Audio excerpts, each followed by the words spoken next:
अखिल sir, supreme court का बड़ा फैसला एक आया है अभी इलेक्टोरल बॉन्ड को लेकर के। जिस तरीके से इलेक्टोरल बॉन्ड को लेकर के सुप्रीम कोर्ट ने फैसला दिया है और जो सवाल पूछे हैं, जो सवाल उसने उठाए हैं और जो टिप्पणियां की हैं, कितनी इंपॉर्टेंट है वो टिप्पणियां, कितना इंपॉर्टेंट है वो सवाल और कितना इंपॉर्टेंट है ये फैसला सियासी हिसाब से। जिस तरीके से इलेक्टोरल बोर्ड के आंकड़े जो पहले भी आप लोग उस पर बहुत विस्तार पूर्वक बता चुके हैं कि किस तरीके से उससे पैसा इकट्ठा किया गया, क्या कुछ होगा अब इस पैसे का हिसाब किताब जब सामने आ जाएगा लोगों के।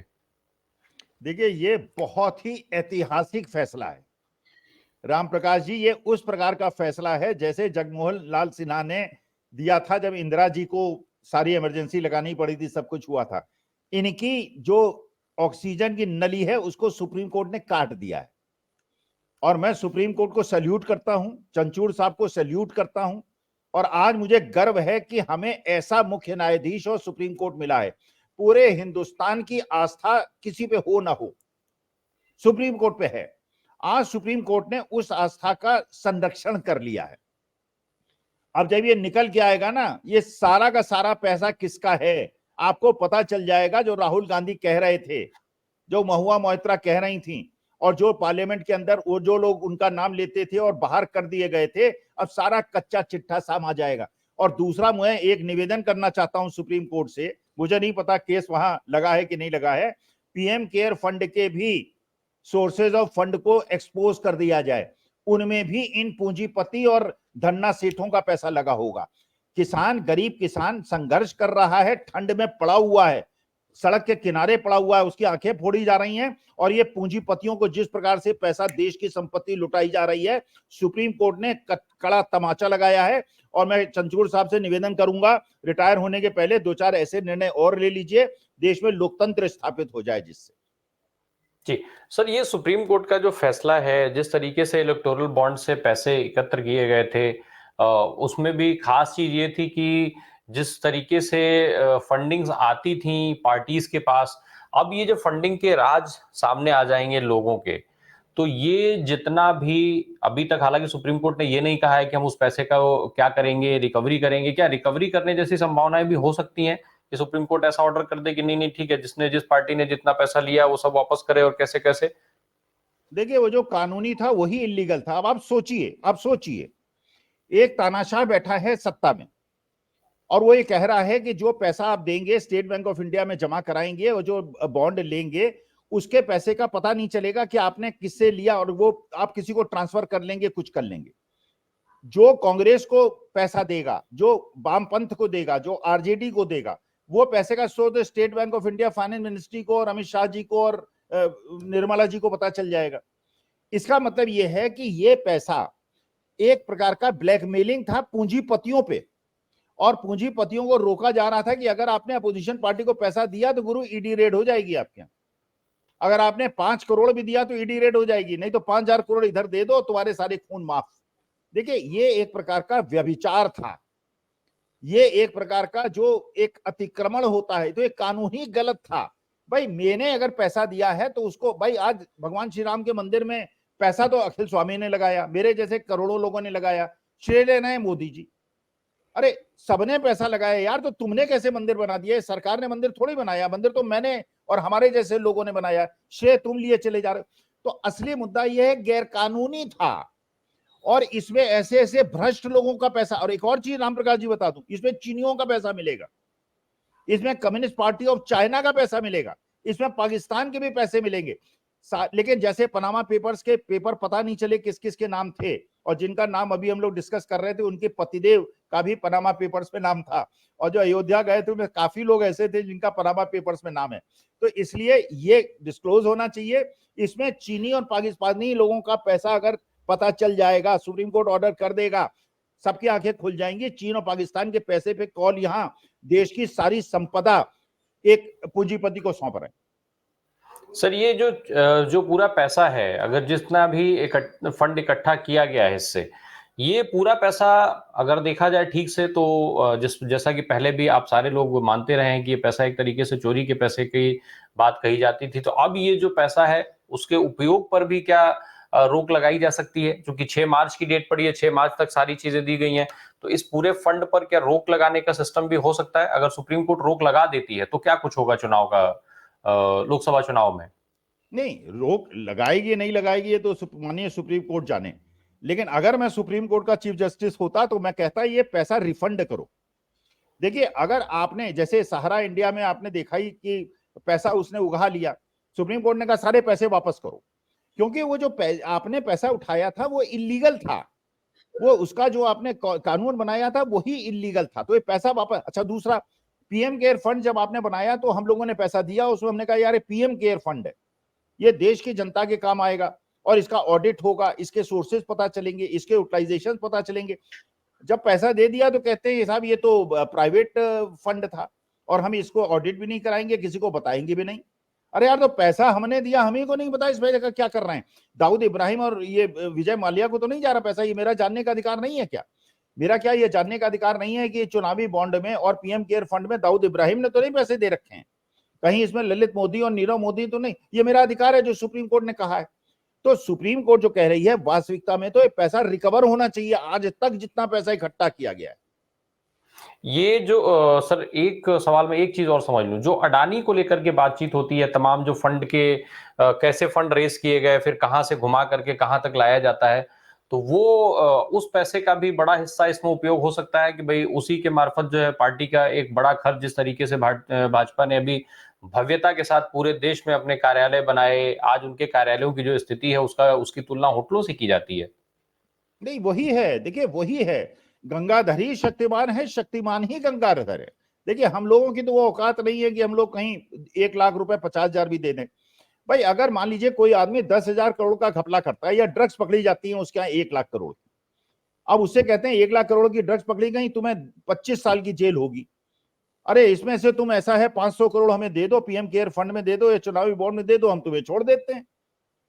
भाई, किसका पैसा है ये? पैसा ए का पैसा बी का है या बी का पैसा ए का है, ये नहीं पता चल रहा है। तो ये जो निर्णय है भाई, देखिए, anything which is used for, जो चुनावी प्रचार के लिए यूज हो रही है, उसके हर चीज, जैसे आप देखते हैं किसी कंपनी की जो पब्लिक लिमिटेड कंपनी होती है उसकी बैलेंस शीट आप जाके रजिस्ट्रार और कंपनी में जाके उसको एग्जामिन कर सकते हैं, किसने पैसा लगाया है, कहां पैसा लगाया है, कहां मशीनरी है, किससे खरीदी गई है, आपको आरओसी के अंदर सब कुछ मिल जाता है। तो जो जनता से पैसा लिया है तो हम जैसे लोगों को राइट ऑफ इंफॉर्मेशन आपने खत्म कर दिया। आपको पैसा ले लोगे, अब ये पैसा किसका है तो पता होना चाहिए ना। अब ये कहीं टेररिस्ट का पैसा तो नहीं है। अब ये टेररिस्ट का पैसा है और देश के अंदर आतंकवाद उस पैसे की वजह से बढ़ रहा है, तो मेरा एक देशभक्त का ये अधिकार नहीं है जानना कि ये पैसा किसका है। अखिल सर, मुकाबला दिलचस्प हो गया है। समाजवादी पार्टी के अंदर जो घमासान शुरू हुआ, स्वामी प्रसाद मौर्य फिर पल्लवी पटेल की बगावत, उसका फायदा भारतीय जनता पार्टी उठाती हुई दिख रही है। ये सारा खेल उसीलिए हो रहा है कि अब उनके यहाँ जो है वो फूट दिख रही है, घमासान दिख रहा है, तो भाजपा ने तुरंत अपना 8वां उम्मीदवार उतार दिया। इससे क्या कुछ बदल जाएगा समीकरण? देखिए रामप्रकाश जी, मैं जो विश्लेषण करता हूं वो ये कर रहा हूं जो पल्लवी पटेल कह रही हैं, जो मैसेज देना चाह रही हैं, और जो स्वामी प्रसाद मौर्य मैसेज देना चाह रहे हैं, और संजय सेठ को उम्मीदवार बना के जो बीजेपी मैसेज देना चाह रही है, इसका मतलब क्या है। देखिए, मैं मानता हूं कि पल्लवी पटेल जो मैसेज दे रही हैं वो ठीक मैसेज दे रही हैं। और पल्लवी पटेल का ये कहना है कि जब आप बात करते हैं पीडीए की और आप बात करते हैं ओबीसी को, दलितों को, अल्पसंख्यकों को रिप्रेजेंटेशन देने की, तो उस समय जो राज्यसभा के उम्मीदवार हैं जिनकी जीत करीब करीब निश्चित होती है, तो उस मैसेज को कम्युनिकेट क्यों नहीं करते। ये बात पल्लवी पटेल की मैं पूरी तरह सहमत हूं। और पल्लवी पटेल क्या करती हैं, किसे वोट देती हैं, विप का उल्लंघन करती हैं, नहीं करती हैं, वो एक अलग मुद्दा है, लेकिन उनका मैसेज बहुत सही है। जो स्वामी प्रसाद मौर्य जिस चीज का मैसेज देना चाह रहे हैं, बहुत दिनों से मैसेज देना चाह रहे हैं, मैं बिल्कुल उनसे असहमत हूं। देखिए, जिस प्रकार से हम ये कहते हैं कि जो मनुवादी लोग हैं, जो मनुस्मृति का समर्थन करने वाले लोग हैं, उनको ये अधिकार नहीं है कि वो पेरियार के समर्थकों का अपमान करें, वो दलितों और आदिवासियों की जो भावना है उसका असम्मान करें। उसी प्रकार से स्वामी प्रसाद मौर्य को भी अब नहीं जरूरत है या उनको ये अधिकार नहीं है कि जो लोग ऐसे हैं जो भगवान पे विश्वास करते हैं, रामचरितमानस पे विश्वास करते हैं, उनका अपमान करें। तो देखिए, भारत एक ऐसा देश है जिसमें अलग अलग प्रकार की संस्कृति और सभ्यताएं हैं, और हमें एक दूसरे की सभ्यता संस्कृति का आदर करना चाहिए। इसलिए मैं ये मानता हूं कि जो पल्लवी पटेल कह रही हैं वो बिल्कुल सही कह रही हैं। पल्लवी पटेल के अनुसार जिन लोगों का हमेशा, अब ये इसका एक इलाज तो ये था जो अखिलेश यादव के पास था, जो उन्होंने पार्लियामेंट की सीट अनाउंस की, उसमें उन्होंने ये मैसेज दिया था कि वो पटेलों को भी सीट दे रही हैं, शाक्यों को भी दे रही हैं, वो पासियों को भी दे रही हैं, और यादवों को सीटें कम दे रही हैं। तो एक मैसेज जो जरूरी है आज की तारीख में समाजवादी पार्टी की तरफ से, वो ये है कि ये यादवों की पार्टी नहीं है, और इसमें जो अति पिछड़े हैं और जो अति दलित लोग हैं उनका रिप्रेजेंटेशन होना बहुत आवश्यक है। तो पल्लवी पटेल की बात माने या ना माने, पल्लवी पटेल कार्य करे, वो एक अलग मुद्दा है, लेकिन उनका message is loud and clear.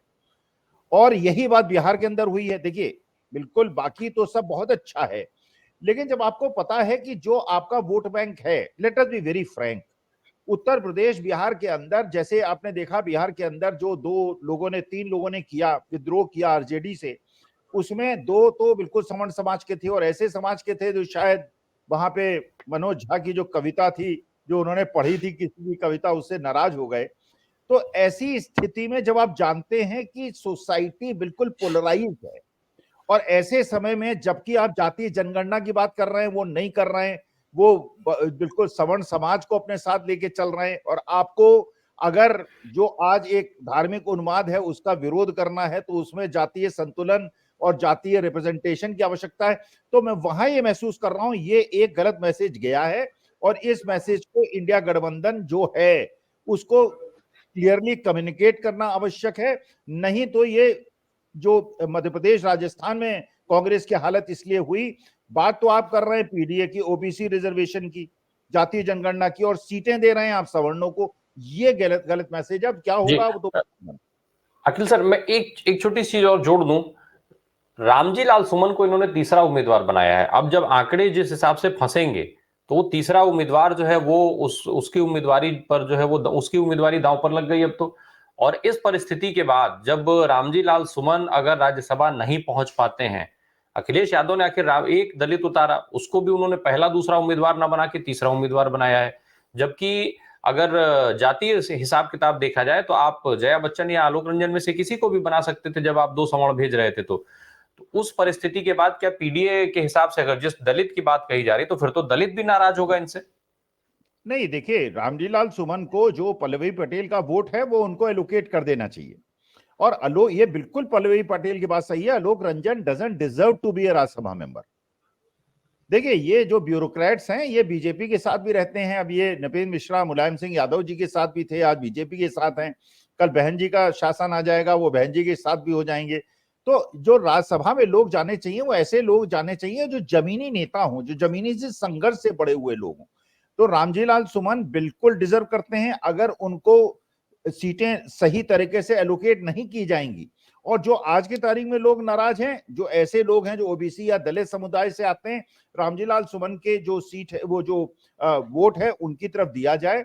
इससे लेकिन अगर ये संतुलन कायम नहीं होता है और आलोक रंजन और जया बच्चन जीत जाती हैं तो, और रामजी लाल सुमन अगर चुनाव हार जाते हैं, लेकिन दूसरी तरफ जो संजय सेठ हैं उनका इतिहास आप जानते हैं, किस प्रकार का उनका इतिहास है, किस प्रकार का उन्होंने करोड़ों और लाखों रुपए का हिसाब किताब और अरबों रुपए का हिसाब किताब है। तो बीजेपी भी गलत मैसेज दे रही है। बीजेपी भी अशोक चौहान को ले लेती है, अजीत पवार को ले लेती है, छगन भुजबल को ले लेती है, मतलब जितने लोग भ्रष्टाचारी थे कांग्रेस और एनसीपी में सबको ले लेती है। तो वो भी एक गलत मैसेज दे रही है, और समाजवादी पार्टी भी गलत मैसेज दे रही है, और कांग्रेस ने भी गलत मैसेज दिया था अपनी मैसेजिंग को, क्योंकि जनता एक एक चीज को ऑब्जर्व करती है। इस राज्यसभा टिकट में बांटने में सपा ने गलती की है, ये मैं खुलेआम कह सकता हूं।